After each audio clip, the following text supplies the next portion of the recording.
তারা কি বলছে সেটা তাদের দলীয় বক্তব্য। আমাদের বক্তব্য সুস্পষ্ট, প্রথমেই জাতীয় নির্বাচন দিতে হবে, কারণ একটি নির্বাচিত জাতীয় সরকার, সেই সরকারের অধীনে প্রতিটি নির্বাচন যদি হয় সেখানে ক্রেডিবিলিটি বাড়বে এবং জনগণ দেখবে যে সরকার তো হয় নির্বাচিত সরকার, তো সেই সরকারের অধীনে নির্বাচনগুলো সুষ্ঠু হচ্ছে কিনা। যারা নির্বাচিত হবেন তারাই দেখাবেন যে নির্বাচন সুষ্ঠু হতে পারে।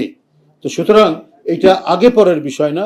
মানুষের প্রত্যাশা, মানুষ 16-17 বছর ধরে ভোট দিতে পারেনি, তাদের ভোটাধিকার প্রয়োগ করতে পারেনি। সুতরাং সর্বাগ্রে জাতীয় নির্বাচন হওয়াটাই বাঞ্ছনীয় এবং এ ব্যাপারে বিএনপির মতামত অত্যন্ত সুস্পষ্ট। 5ই আগস্টের দিন আশুলিয়াতে 6 জনকে মেরে ফেলে তাদেরকে গাড়িতে তুলে পুড়িয়ে দেওয়া হলো এবং তার মধ্যে একজন জীবন্ত মানুষ ছিল। শেখ হাসিনার পুলিশ এই কাজ, এই নির্মম, এই নিষ্ঠুর কাজ করেছে। 71-এর এত আত্মদান, 30 লক্ষ মানুষ তারা জীবন দিল। বাংলাদেশে এই ধরনের পুলিশ বাহিনী, এই ধরনের প্রধানমন্ত্রী, এই ধরনের মন্ত্রীরা তৈরি হবে শুধু ক্ষমতায় থাকা এবং টাকা পাচারের জন্য। তারা নিজের দেশের মানুষ, নিজের দেশের বিরোধী দলের বিরোধী কণ্ঠে যে আওয়াজ তুলেছে তাদেরকে মেরে ফেলে তাদেরকে পুড়িয়ে দিতে হবে। কি ভয়াবহ ঘটনা! তো এই দেশ তো এদেশের মানুষ চায়নি। এই দেশে একটা যুদ্ধের মধ্যে দিয়ে, এবং যে যুদ্ধে এত ক্ষয়ক্ষতি, এত মানুষের প্রাণহানি হয়েছে, সেই দেশের নিজের দেশের সরকার তারা গণতন্ত্র হত্যা করে জোর করে ক্ষমতায় থাকবে বলে নানা ধরনের প্লট তৈরি করেছে। এবং তারা যে বয়ান তৈরি করত, সেই বয়ানগুলোও ছিল পরিকল্পিতভাবে। পৃথিবীর অনেক ক্ষুদ্র ক্ষুদ্র দেশও তার নিজের দেশের স্বার্থে দেশকে শক্তিশালী করে অনেক পরাশক্তির সাথে লড়াই করার হিম্মত তারা রাখে। আর এই দেশের একটি সরকার, যার 5ই আগস্টে পতন হয়েছে, তারা শুধু প্রতিদিন গোটা দেশকে বিভাজন করে শুধু নিজের ক্ষমতাকে কুক্ষিগত রাখার প্রচেষ্টা চালিয়েছে। আজকে একটি সংবাদ পড়ে আমার কাছে একদিকে যেমন বেদনার্থ হয়েছে, অন্যদিকে আশাবাদও জেগে উঠেছে যে অনেক পুলিশ কর্মকর্তাকে গুম করার জন্য নির্দেশ দেওয়া হয়েছিল, তার মধ্যে অনেকেই অস্বীকার করেছে এবং যারা অস্বীকার করেছে তাদের নাম সহ প্রধানমন্ত্রীর কার্যালয়ে পাঠানো হয়েছে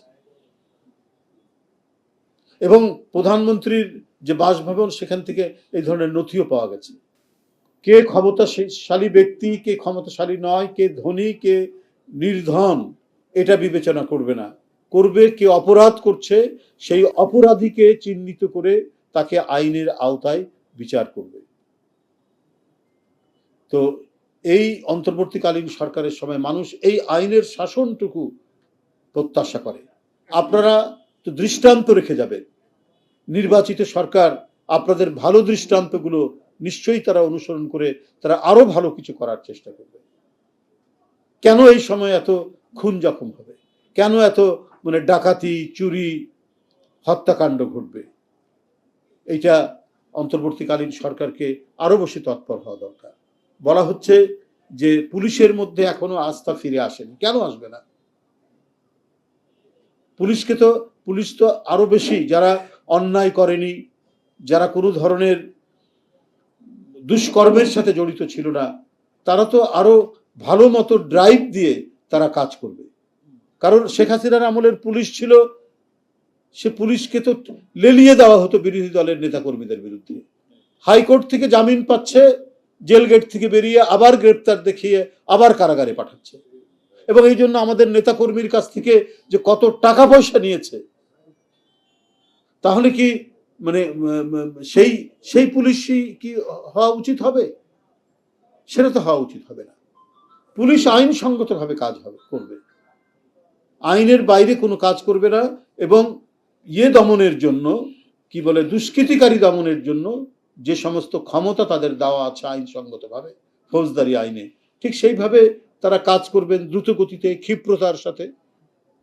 তাহলে তো সমাজে শান্তি স্থিতি ফিরে আসবে, দুর্বৃত্তরা এলাকা ছেড়ে চলে যাবে, না হলে আইনের আওতায় তারা কারাগারে থাকবে, এটাই তো নিয়ম হওয়া উচিত। তারা কি বলছে সেটা তাদের দলীয় বক্তব্য।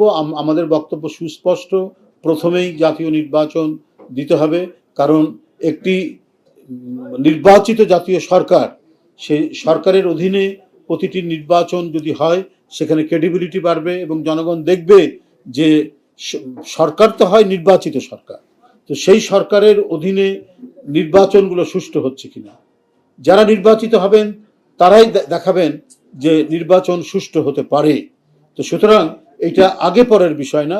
মানুষের প্রত্যাশা, মানুষ 16-17 বছর ধরে ভোট দিতে পারেনি, তাদের ভোটাধিকার প্রয়োগ করতে পারেনি। সুতরাং সর্বাগ্রে জাতীয় নির্বাচন হওয়াটাই বাঞ্ছনীয় এবং এ ব্যাপারে বিএনপির মতামত অত্যন্ত সুস্পষ্ট।